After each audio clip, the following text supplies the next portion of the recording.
Hi, I'm Carl Azus, delivering your Thursday edition of CNN 10, an objective explanation of world events.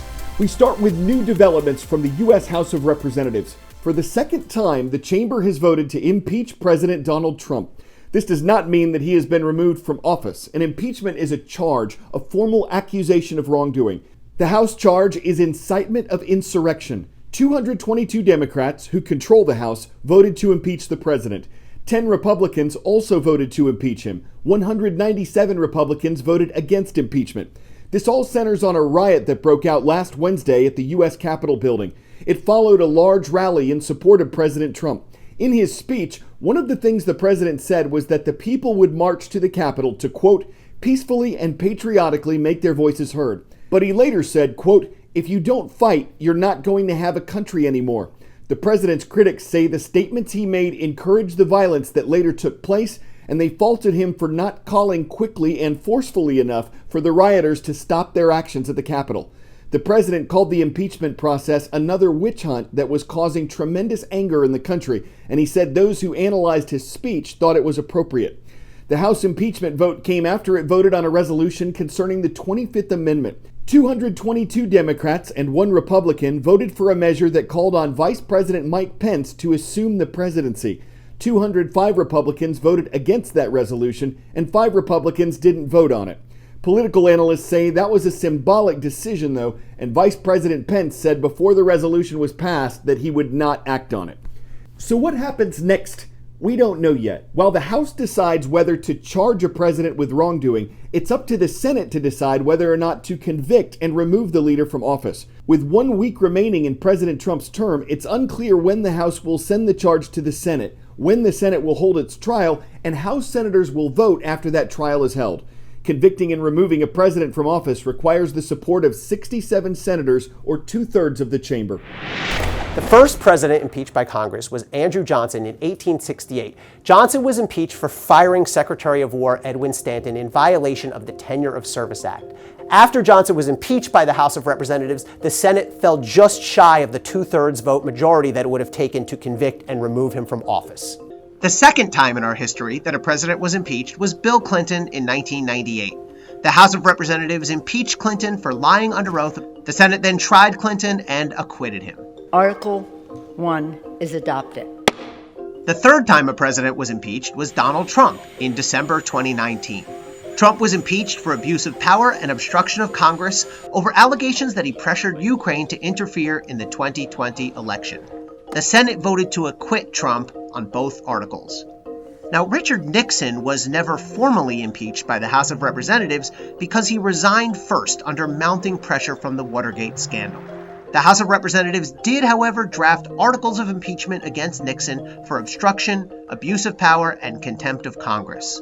The impeachment of a president is a remedy of last resort. Impeachment is one of the most powerful tools that Congress holds in our system of constitutional checks and balances. Impeachment is the way that Congress addresses misconduct or abuse of office by officials in the executive branch or the judiciary. The Constitution defines an impeachable offense as treason, bribery, or other high crimes and misdemeanors. Now, that phrase has been the source of much argument over the centuries. The Constitution does not specifically define the phrase treason, bribery, or other high crimes and misdemeanors. One of the big questions is, do you have to have a specific crime in order to impeach? And the answer over our history is no. Congress certainly can impeach somebody who committed a crime, but they also can impeach somebody for misuse or abuse of power. Since the coronavirus pandemic began, health officials have recorded almost 92 million positive tests worldwide and almost 23 million in the U.S. alone. There's a new restriction being placed on people who want to travel to the United States. Starting January 26th, the U.S. Centers for Disease Control will require all airline passengers from other countries to prove they've had a negative COVID test within 3 days of their flight, or to prove they've recovered from the disease. If passengers don't take a test, or if they don't have documentation that they're coronavirus-free, airlines have to keep them off the planes. The CDC says this might help slow down the spread of COVID-19, but its director admits that testing won't totally get rid of the risk. 10-second trivia. Rhyolitic lava is the volcanic form of what? Limestone, granite, marble, or slate?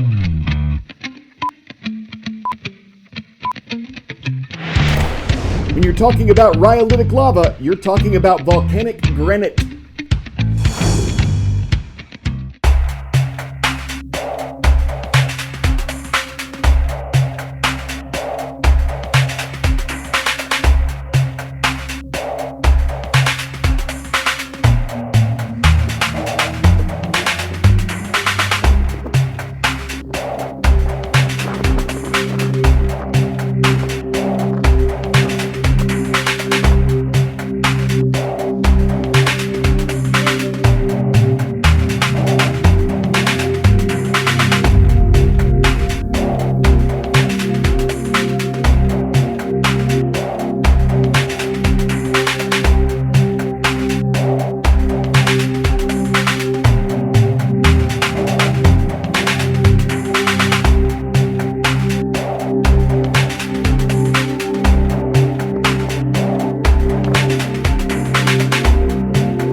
The nation of Japan is a little smaller than the U.S. state of California, but with 125 million people, the Asian country has more than 3 times the population of the American state, and millions of them are concentrated in the capital city of Tokyo.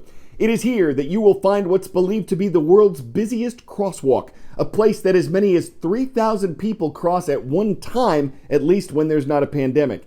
And that's where CNN 10 contributor Chris James is visiting today. Chris. Hey Carl, with so many of us unable to travel right now due to coronavirus restrictions, my list of dream cities to travel to is getting longer and longer by the day.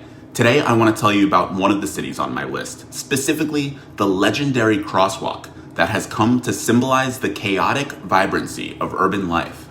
Welcome to Tokyo, Japan. You're looking at Shibuya Crossing, often referred to as the world's busiest crosswalk. It can often look to be a dizzying sight.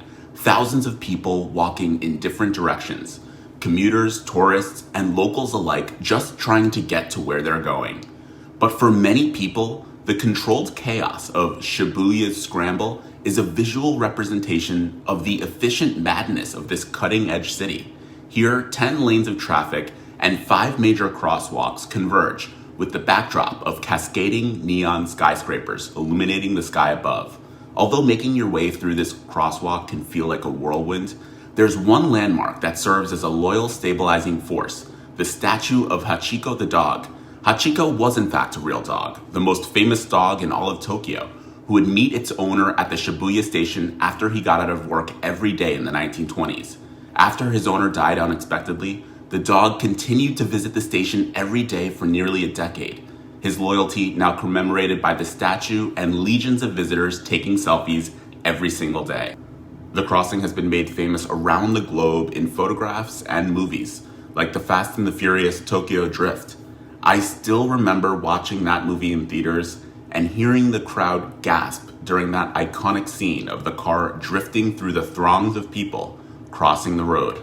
In recent years, the area has seen some significant development, especially in advance of the Tokyo Olympics, which has been rescheduled for July 2021. But with COVID-19 still a very real threat, the jury is still out on whether or not the games will actually take place as planned. Back to you, Carl.